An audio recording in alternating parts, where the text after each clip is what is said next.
Encountering God's promotion. A promotion is when you are lifted from one level to another level.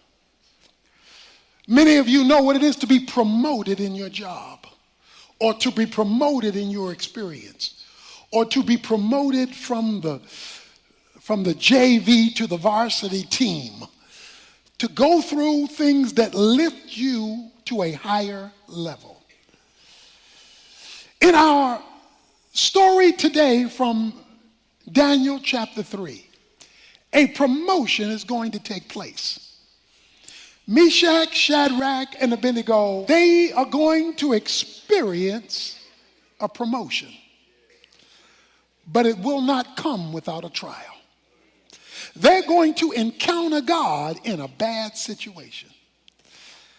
Now, some of the things I am going to say from this passage will not feel right and will not be comfortable. But that's okay, because the more uncomfortable it is, the better possibility for a divine encounter. Let's start with the backdrop of the story. Meshach, Shadrach, and Abednego find themselves working in a secular culture. They're in Babylon. Babylon is an evil, pagan, and idolatrous country. Because of Israel's sin, God told Babylon to invade Israel, and they brought out many of the young people back into Babylon to live and to work. Daniel, along with the 3 Hebrew boys, are part of the group that was brought from Israel to Babylon, and now they have to live their life and do their work in a non-Christian environment. Many of you tomorrow will go to work in a pagan environment, where the people you work for and the people you work with do not share your Christian worldview. They do not believe what you believe. They do not act like you act. They do not walk like you walk. They do not talk like you talk. But that's the world you live in, because you have to provide for yourself, for your family, and you will find yourself in an unrighteous environment. That was the 3 Hebrew boys. They found themselves working for the federal government because they were administrators in the regime of Nebuchadnezzar, who was the governing head of Babylon. So they were government employees working for a pagan government. They were sent to a Babylonian school, it says in chapter 1. It says that they were indoctrinated with Babylonian thinking. It says they were even given a Babylonian name after the name of a Babylonian god. So the culture was trying to de-Israelize them and pro-Babylonize them, trying to take their mindset from the rearing of their faith to the raising of the culture. And so you and I, like the 3 Hebrew boys, are caught in a cultural tension. How we were raised and what we're taught to believe, and where we have to live and earn our money. Where we have to live and function, or the people we have to be around, because that's the nature of the job in which we're situated. How do you be Christian when the environment you're in doesn't support your Christianity? So that's the situation, that's the circumstance that they find themselves in. Well, something happens in the beginning of the chapter 3. Nebuchadnezzar, the head of Babylon, develops a theo-ego. Theo is God. Ego is your mindset. He developed a God mentality. He deified himself. It goes on to say, in the first 9 verses, you'll see 7 times discussion about this image he built to himself. He builds a statue to honor him, 90 feet tall and 9 feet wide. He not only builds a statue, he comes up with a law. The law says that everybody is supposed to bow to the statue of Nebuchadnezzar. He calls all of his leaders together and he says, I want you to all to bow. And then he gives a warning in verse 6. Whoever does not fall down and worship shall immediately be cast into the midst of a furnace of blazing fire. Okay, watch this. Now, the issue revolves around one thing. Who you gonna worship? It says he built a statue and he says you are to worship before the statue. At the heart of the Bible, from Genesis to Revelation, is this issue of idolatry. For those who may not remember the definition of an idol is any noun, person, place, thing, or thought that becomes your source. So any person, place, thing, or thought that becomes your source has now become your God. Anything that competes with the God of the Bible as the thing you ultimately look to as your source is your God, no matter whether you call it your God or not. You and I live in a culture that not only wants our work, they want our worship. Because they often ask us to compromise biblical values in order to be accepted or in order to be promoted.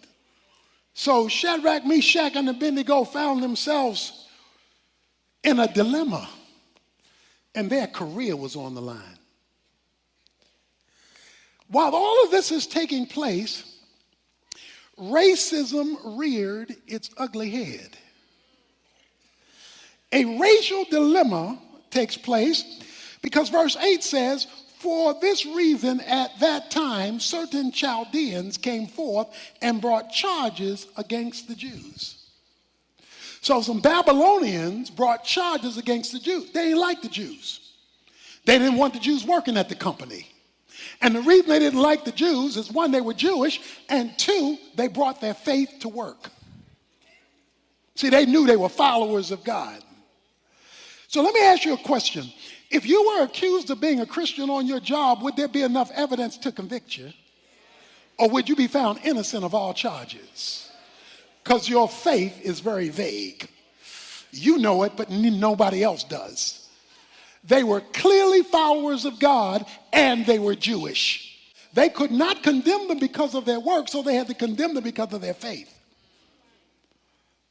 So these three Hebrew boys find themselves on a horn of dilemma because now the Babylonians who work with them, their co-workers, come and say and play politics. You know how politics is in the office. They come and play politics. They said, oh, Nebuchadnezzar, you got these Jewish guys here and they won't bow. Oh, they come to work, they do their job, but you told them to bow to the company. And they're not bowing to the company. They're not submitting to the authority of the company. So Nebuchadnezzar, when he finds out this minority group would not bow, he said, bring them here. Verse 13, bring me Shadrach and Abednego here. And in verses 14 and 15, he says, I'm going to give y'all another chance. And then he asks the question, if you don't bow, verse 15, if you do not worship, you will immediately be cast into the midst of a furnace of blazing fire. And what God is there who can deliver you out of my hands? Now that's the question. The question is, I'm so powerful. This company is so strong. This government is so much in control that if I fire you, you will be fired. And you don't know anybody who can overrule my decision because I'm the man. Shadrach, Meshach, and Abednego responded to the king. Okay, see, I don't know if you caught that. Shadrach, Meshach, and Abednego responded to the king. So they either all talked at the same time or one talked for all three because it says all three responded. That's why you need to hook up with some other Christians in your company so that you're not standing there alone, okay? So they responded to the king, respectfully, let us answer you. If so be, our God whom we serve is able to deliver us. You are to look at your occupation as service to the Lord through the vehicle of that company. It is the Lord Christ whom you serve. So they say, we may work for you, but we serve the Lord. The God who we serve is able. The God who we serve, because that's what got them in trouble in the first place. Their co-workers knew that they served the Lord in their job description. But most Christians, many Christians, divorce their everyday work from their service of God. And these three boys didn't. But because we serve him, the God who we serve is able to deliver us. But let's hear the rest of the story. Even if he does not. Because there are two things you need to know about God. He's powerful, so he's able, but he's sovereign, so he can choose. God must have the option in any situation to choose what the right thing is to do at that moment, and sometimes he does not. And you need a theology that covers when he doesn't. Because if you don't have a theology that covers when he doesn't, then you're going to be mad at him when he doesn't, because somebody told you from the pulpit he's able. So you got to keep both in tension. And about both, you must say the same thing, because they say, even if he does not, let it be known to you, O king. We respect you. We're going to work for you. We are not going to serve your gods or worship the golden image that you have set up. Because it says in verse 19, then Nebuchadnezzar was filled with wrath. Filled with wrath. And his facial expression was altered. It's just, he's contorted. He's contorted. Who do you think you're talking to? I don't care that you said it respectfully. Do you know who I am? Guess what he does? He is so hot, no pun intended. He is so hot. He gave orders in verse 18 to heat the furnace 7 times more than it was already heated. This is like your boss saying to you, look, if you don't do this, not only will I fire you, I will see that you never work in this kind of business ever again. I'm the man. You talking about you not going to bow because you got some other spiritual commitment. So the men who brought them to the furnace was so hot, it burned them up. The Bible says the men who brought them got burned up. That's how hot it was. They tied him up in verse 23 and threw him into the midst of the furnace, still tied up. So they tied up their hands, tied up their feet, and threw him in. God didn't deliver them from the furnace. He let them get fired. But something happens. Verse 24, then Nebuchadnezzar the king was astounded, and he stood up in haste.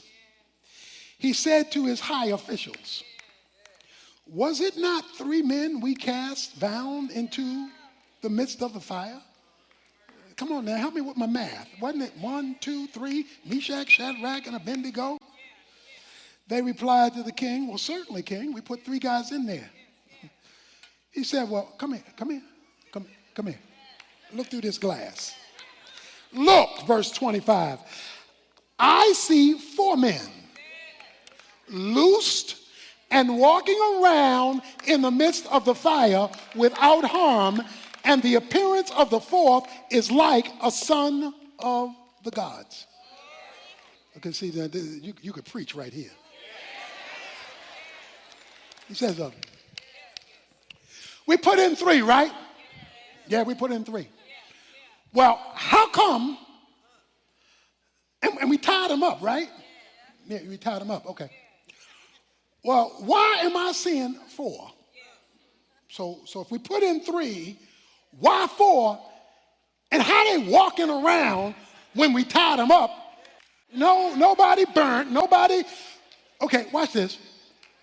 Sometimes when God wants to give you an encounter with him, sometimes he takes you out of it. Sometimes he delivers you from it. Sometimes you don't have to worry about it. But sometimes he wants to take you through it or join you in it, not deliver you from it. Sometimes he wants you to see what it's like when you're in the fire and not being burned by the fire.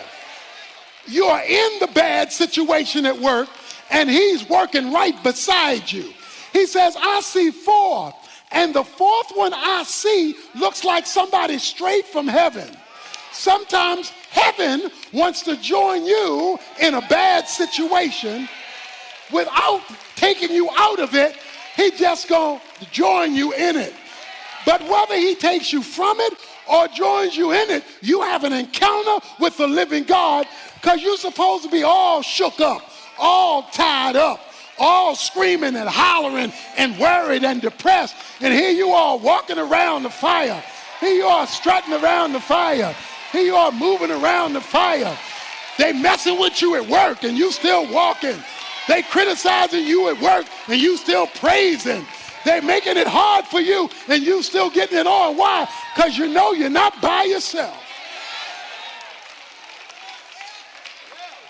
Because sometimes he wants you to see what it's like when you're in the fire with the Lord.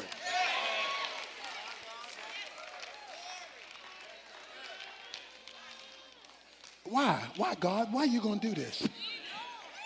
Look, I need to walk with you. I need to walk with you. Walk with me. I want you to turn to 1 Peter. I want to walk you through a series of scriptures. I want to walk you through a series. You need to know these scriptures in 1 Peter to show you this is not just Old Testament. This is New Testament. He says in 1 Peter a number of scriptures that will change your bad situation at work, change your bad situation at the company when you have this kind of understanding of a bad suffering season in your life. He says in 1 Peter chapter 2, verse 20, he says, for what credit is there if when you sin, you are harshly treated? You endure it with patience. But if when you do what is right and suffer, for if you patiently endure, this finds favor with God.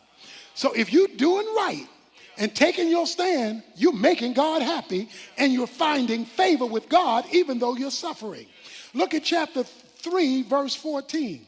He says, but even if you should suffer for the sake of righteousness, you are blessed. And do not fear their intimidation. I don't care who they are or what their title is. Don't be scared of their intimidation. And do not be troubled just because they talking smack and talking noise if you're suffering for righteousness. Verse 17. For it is better if God should will it so that you suffer for doing what is right rather than doing what is wrong. Finally, he says in chapter 5, verse 10, after you have suffered for a little while, the God of all grace, who called you by his eternal glory in Christ, will himself perfect, confirm, strengthen, and establish you. To him be the dominion. He gonna call the final shot. He gonna say where this job situation works out, whether there or somebody else. Because remember, your job, your government is only your resource.